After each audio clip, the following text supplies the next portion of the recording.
వైఎస్ఆర్ కడప జిల్లా బీకోడూరు మండలంలోని ఎంఆర్ఓ కార్యాలయం వద్ద ఆర్డీఓ చంద్రమోహన్, తెలుగుదేశం ఇన్ఛార్జి రితీష్ రెడ్డి ఆధ్వర్యంలో రెవెన్యూ క్లినిక్ నిర్వహించారు. ప్రజల నుంచి వచ్చిన అర్జీలను పరిశీలించి సత్వర పరిష్కారం చూపాలని అధికారులను ఆదేశించారు.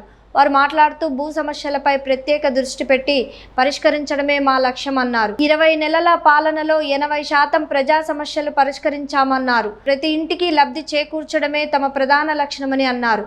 మండల అభివృద్ధి కోసం ప్రత్యేక దృష్టి పెట్టామన్నారు. ఈ 5 సంవత్సరాల్లో మండల అభివృద్ధితో పాటు సమస్యను క్లీన్ చేయడమే మా లక్ష్యమన్నారు.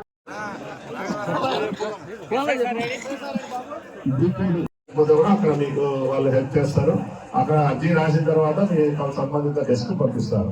సో ఆ యొక్క డెస్క్ అనేది కొన్ని సమస్యల మీద ఒక డెస్క్ ఏర్పాటు చేయడం జరిగింది. సో డెస్క్ నెంబర్ 1 లో వచ్చేసి ఎంక్రోచ్మెంట్స్. సో మనకు తెలుసు ప్రభుత్వ భూమి అలాగే పట్టా భూమి కూడా చాలా ఆక్రమణలు జరుగుతున్నాయి. సో ప్రతిరోజు ఈ బీకోడూరు మండలంలో కూడా మనము చాలా ఎంక్రోచ్మెంట్స్ ఐడెంటిఫై చేసి వాటిని ఎవిక్షన్ కోసం దాన్ని ఆక్రమణ తొలగించడానికి కోసం చాలా చర్యలు తీసుకున్నాం. సో ఇంకా కూడా చాలా మనకు ఫిర్యాదులు వస్తున్నాయి. వాటన్నిటి మీద కూడా చర్యలు తీసుకోవాలి. ఇంకా ఏమైనా కూడా ప్రభుత్వ భూములు కానీ కొన్ని మనకు ఏమొస్తున్నాయి, పట్టా భూములు కూడా అన్యాక్రాంతం చేస్తున్నారు, గ్రాబింగ్ చేస్తున్నారు అనే సమస్యలు వస్తున్నాయి. సో అలాంటి వాటికి సంబంధించి మనము డెస్క్ 1 లో పెట్టాం. అంటే పట్టా భూముల ఆక్రమణలు కానీ, డీకేజీ భూముల ఆక్రమణలు కానీ, దీనికి సంబంధించిన ఎనీ మరొక సమస్యలు వాటన్నిటిలో అలాట్ చేయడం జరిగింది. అక్కడికి వెళ్తే అర్జీ తీసుకొని వాళ్ళు కూలంకషంగా ఆ యొక్క అర్జీని పరిశీలించి అక్కడ అర్జీని రిజిస్టర్ చేసి, అంటే ఆన్లైన్ లో రిజిస్టర్ చేసి మీకు రసీదు ఇవ్వడం జరుగుతుంది. జరిగినటువంటి రూపేష్ రెడ్డి గారు దీన్ని నితీష్ రెడ్డి గారు దీన్ని ప్రపోజ్ చేస్తే, సో ఒక సమస్యలు ఎక్కువ ఉన్నాయి అక్కడ, ఈ సమస్యల పరిష్కారానికి ఒక దిశానిర్దేశం చేయాలా, కొన్ని సమస్యలను పరిష్కారం చేయాలనే ఉద్దేశంతో, అలాగే మండలకు సంబంధించిన నాయకులు వీళ్ళంతా కూడా కోరిక మేరకు సో ఈరోజు సోమవారం కాకపోయినప్పటికీ బుధవారం అయినా కూడా ఈ కార్యక్రమం పెట్టాం. సో ఈ కార్యక్రమంలో కూడా మనకి ఏంటంటే కొన్ని టెస్ట్లు ఏర్పాటు చేశాం.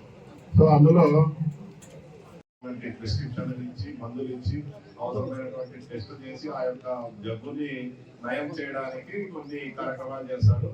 ఎందుకంటే దేవుడు గాని ఎవరైనా మనకి పెద్దవాళ్ళు మనకి ఇచ్చిన ఆస్తి మన భూమి, మన హక్కు అని ల్యాండ్ టైటిలింగ్ యాక్ట్ తో పాటు ఈ భూమి ఎక్కడ పనికిరాదు, లేకపోతే ఆయన గత ప్రభుత్వం ఈసారి వచ్చింటే మళ్ళా ఈ భూమిని కూడా మీరు తాకట్టు పెట్టి అమ్మిండు. ఉదాహరణకి మన మండలంలో ఆ స్కూల్ ఆన్లైన్ చేసి 11 లక్షలు డ్రా చేసుకున్నాడు. ఆఫీసర్ వచ్చి కట్టినాడు 11 లక్షలు. ఇంతవరకు ఆ నాయకుడు కట్టలే.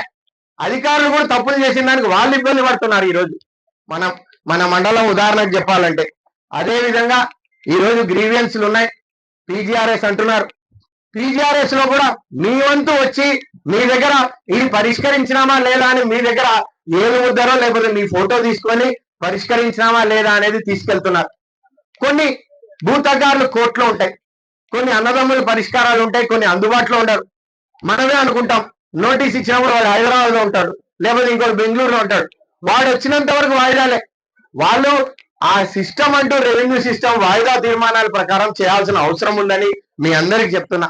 అందుకే మనం అందరం వీటితో పాటు చాలా వాటికి అంశాలు మనందరం మాట్లాడుకోవాలి. ఈరోజు ఒక పల్లె ఉంది. ఒక పల్లె కానీ గ్రామంలో కానీ చాలా మంది మాకు అర్జీలు తీసుకొని వచ్చినప్పుడు కొంతమంది వచ్చి అన్నా మాకు రోడ్లు వేయాలంటారు. కొంతమంది వచ్చి శ్మశాన వాటికి ఉంది, దానికి ఏర్పాటు చేయాలి దారి, లేకపోతే శ్మశాన వాటికి సర్వే చేయాలంటారు. కొంతమంది వస్తారు గుడి, దేవాలయాలు, మస్జిద్, గుడి లేకపోతే చర్చిని అభివృద్ధి చేయాలంటారు. కొంతమంది వస్తారు సచివాలయాలు కానీ వీటిలో కానీ ఆఫీసర్ లేరు అంటారు. ఈ అనేక విధానాల్లో మీరందరూ సమగ్రంగా అభివృద్ధి చెందాలనే దానికే మనం ఒక్కొక్క అంశం తీసుకొని అట్లా ఫండ్స్ ఒక సైడు, మనం రావాల్సిన డబ్బు కొరతలు కానీ ఏమైనా రాష్ట్రం విడిపోయినా కానీ ఫైనాన్స్ ఉన్నా కానీ ఒక సైడు గత 20 నెలలుగా చేసిన వర్కులకి బిల్లులు రావాలనేసి టార్గెట్ పెట్టుకొని మరి మన అందరివి క్లోజ్ చేయాలంటున్నారు. ఇక్కడ ఏపీఓ గారు మరి ఏఈ గారు ఉంటే నేను ఒకటే కొడుతున్నా, చాలా మంది బిల్లులు చేసినట్టు క్లోజర్ చేయట్లేదు. మీరు క్లోజ్ చేయట్లేదు. సోషల్ ఆడిట్ అనేసి పెండింగ్ పెడుతున్నారు. వీళ్ళు చేయకపోతే ఈ రోజు నుంచి గోకులాలు కట్టేశారు కొంతమంది కొన్ని మండలాల్లో. ఈ మండలం దురదృష్టం, ఒక ఎంపీపీ అడ్డుపడతాడు, తర్వాత మేము కూడా రెజల్యూషన్స్ అడ్డుపడతారు.